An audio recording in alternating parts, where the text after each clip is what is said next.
Hi, this is Tim Von Rueden with cgcookie.com, and in this video tutorial, I'm going to take you through how I go about drawing blood, bruises, and cuts. I have a practice head which I will provide in the source files to work upon from, and in this I will go through using the multiply and overlay layers effectively to produce a realistic looking effect. Okay, let's get started. In Photoshop, I have opened a file that I was working on a few weeks ago, and it's just a practice head. And I'm going to take this and pretty much do my bruises and cuts right upon it. So I'm not really working on showing you how to draw skin, but rather the bruises and cuts and blood that goes on top of it. Okay, so what I'm going to do is I'm going to do a new layer. I'm going to go ahead and give her a couple cuts. I figured she's going to be like a soldier or warrior of some kind. So she's in a lot of battles. So I'm going to go ahead and scratch up her face right here. Now, when people draw like cuts and bruises, I usually see them draw or grab like a really bright red, and it's like somewhere around here.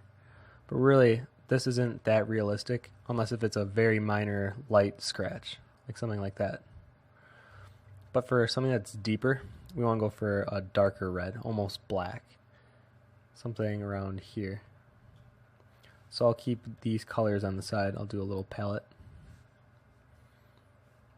And then I'm going to go ahead and draw a couple cuts in her face.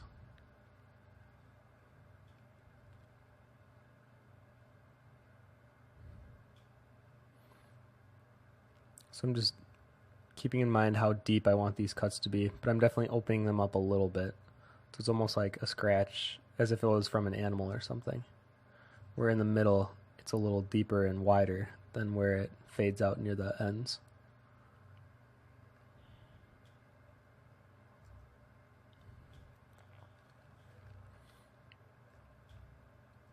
And in the middle, I'm just going to go ahead and push all the way down on my tablet pen to give it this nice full dark color. Okay, so now I'm going to go ahead on a new layer. I'm just going to create a lot of layers for this to show the difference. In the end, I'm just going to go layer by layer, show on and off. So I'm going to go ahead and grab my skin brush, which I will also provide in the source files, which is this one. And I'm going to set this layer to multiply. And first, I'm going to grab the skin color using Alt, that's around the cut, and I'm doing that to kind of blend it in a little bit more. So I'm lightly touching upon right where the scar is. So now if I turn that layer on and off, you can kind of see how, if I zoom out, it blends in a little better. It doesn't look like two strokes that were just put upon the face. And then from here, I'm going to go ahead and then grab the red in the center of the cut. And I'm just going to push it down a little outside of the scar to show some bleeding inside the skin tissue, in case that this scar was, or this cut was that deep and some of the blood remained inside the surface. So for the smaller one, I'm going to keep it kind of a clean cut, but then for this larger cut, I'm going to kind of demonstrate how I would draw it, looking a little bit more drastic.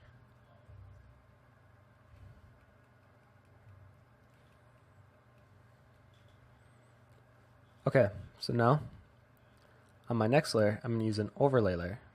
I'm going to do this to make it feel more vibrant and more bloody, I guess, if you want to say it. So instead of grabbing this darker red, I'm going to go ahead and grab a very solid, lush red. So first I'm going to put that on my palette over here, show you the difference between the two colors.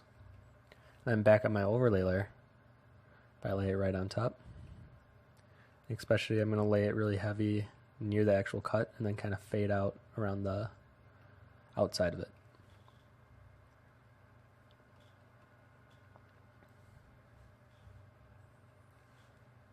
Okay, so now on my next layer, I'm going to go ahead and use a very light skin color, even lighter than this.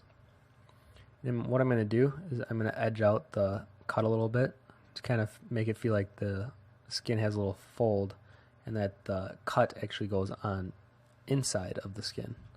So I'm using lighting information to kind of round it out a bit more and make it feel more deep. So if I zoom out, you can see if I turn that layer on and off, you can see how there's a sense of depth to the cut. Then I'm going to go ahead and then grab a white from my specular. Make my brush really small.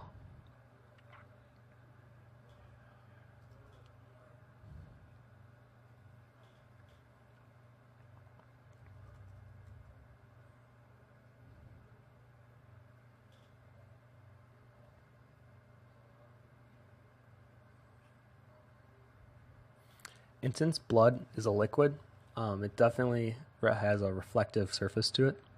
So I'm not going to do too much on the inside of this cut since it's on the inside. I'm going to show it more when I'm doing a dripping blood coming out. But right now, I'm just going to do very minor highlight touches on the inside of this wound.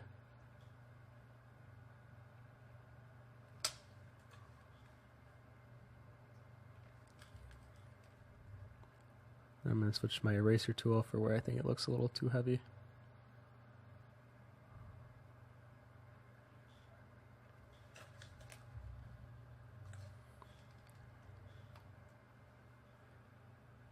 And there we go. So I might turn the opacity down a little bit because it stood out a little bit too much to me. So there would be my cuts. And then from here, I'm going to go ahead and start with my black eye. So I'm going to start right away with my skin brush, and I'm going to go back to that first layer, the one that had the first cut, and I'm going to grab that red, or no, first I'm going to grab that skin that's around it and lay it on in the multiply layer. So I'm kind of showing the difference, or like how deep black eye's color variation can go. So when I'm laying down the skin color, this is like a very minor black eye, or if it healed, and this is like the final look to it. You can see the more I lay it down, the more it's coming through, and the more it's showing up. I'm just doing light strokes. I'm just not pressing down too hard because I'm trying to make it blend very well. And for this, I'm using the skin brush.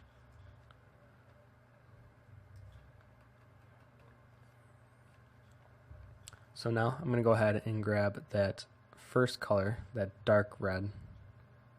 I'm going to lay it on. And every bruise is going to look different, and especially in the eye, you're going to get a lot of different colors, from red to a yellowish to even blue. But for this, I'm going to use more purples and reds with a hint of yellow. But if you just go to a search engine and type in bruises or black eye, those are good references for you to keep on the side and just look at them and see how those look and try to mimic that in your own piece. So now I'm going to go ahead and grab my purple, and I'm going to grab somewhere around here. I'm going to put that on my palette. But I'm still on my multiply layer when I'm laying this in. I'm just going to make it have that purple tone to it in some areas.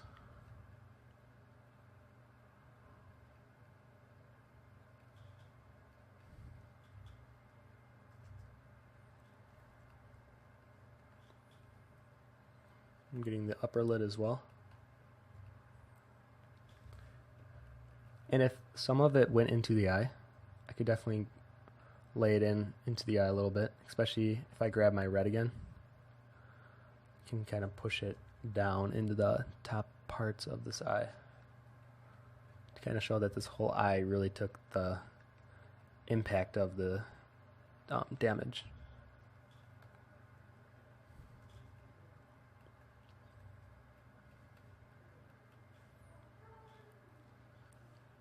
And now, on my overlay layer, I'm going to grab that red. I'm just going to push those colors out. You can see how they become a little bit more vibrant. And I'm also going to be grabbing a yellow to represent the discoloration that can happen with bruises. but instead of a really vibrant yellow, I'm going to go with a very toned down looking yellow, and I'm going to add that to my palette as well. And then back in my overlay, because even though that this color isn't as vibrant as a normal yellow, you can see if I lay it down, it comes in really vibrant still. That's what overlay does. So it's good to have a not so vibrant color so it doesn't stand out like crazy. I'm just going to push this around the area.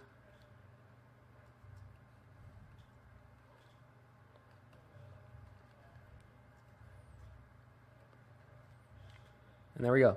So now, this is where I go in with the whites that I was using. And I'm imagining that this eye has become a little puffed out. So I'm going to use my lighting and my whites to represent that. So I'm going to lay it on both the upper and lower lids.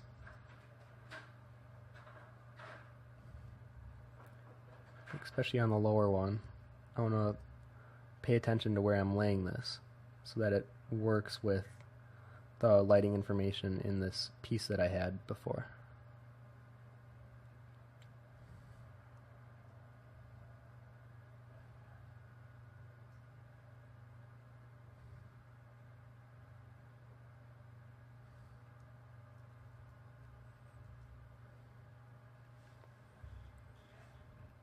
Something like that.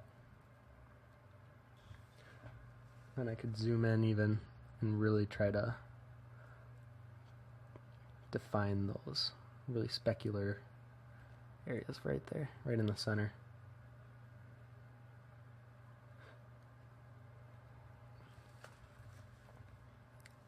And if I wanted to, I could grab one of my brushes that they look like dots, but then when you lay them in, it just creates like a random dotted area. And I can go ahead and lay it in to represent the pores that are around that specular area and that reflect that light back at you.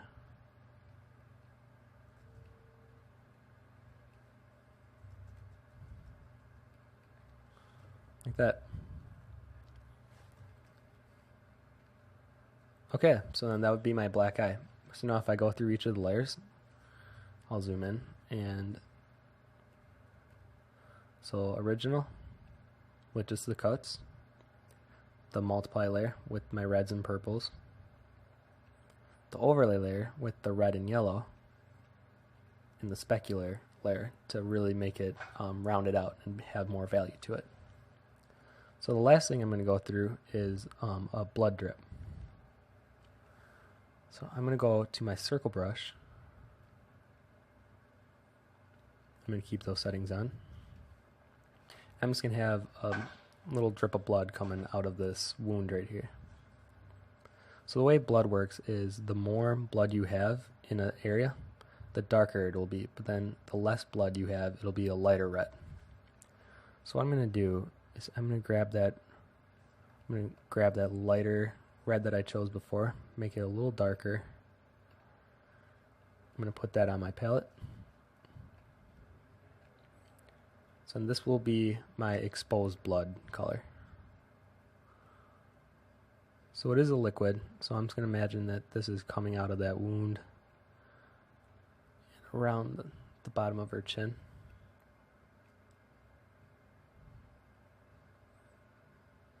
And the second trail that connected to the first. Okay. So then from here, I can go ahead and grab a darker red. So I'm just going to hold Alt and grab a darker red from the bruise that I have up there. Or I could grab it from the palette.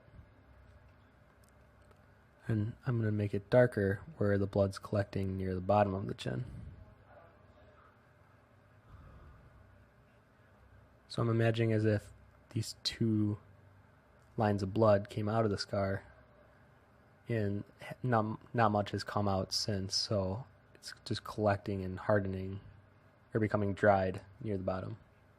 So you can just see that transition from that lighter red to the darker red. On a new layer, I'm going to go ahead and go back to my skin layer, or my skin brush, And on a multiply layer, I'm going to blend it in. So just like I did with the scar, I'm going to grab the skin that's around it and just lay it right on that wound to kind of blend it in a little bit more with the underlaying skin.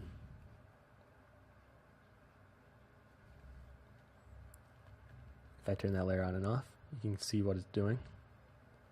And then, like I've been doing with everything else, I'm going to add a specular to it with my white.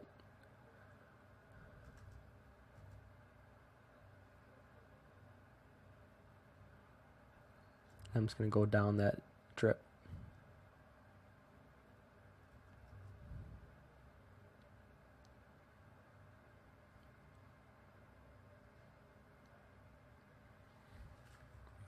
If I zoom out, you can see if it looks like a little bit too much in some areas, I can take it out with my eraser, like that.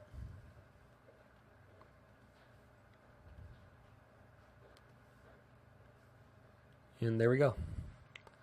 So if I can zoom back in. And those were the 3 layers that I used to create a blood drip.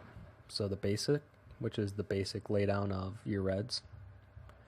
A multiply to blend it in a little bit more. And a specular to show that it has a reflective property to it. And I'm just going to pump up those whites a little bit. There we go. And same with that one. Okay. So there we go. That's my way of creating blood and bruises with cuts.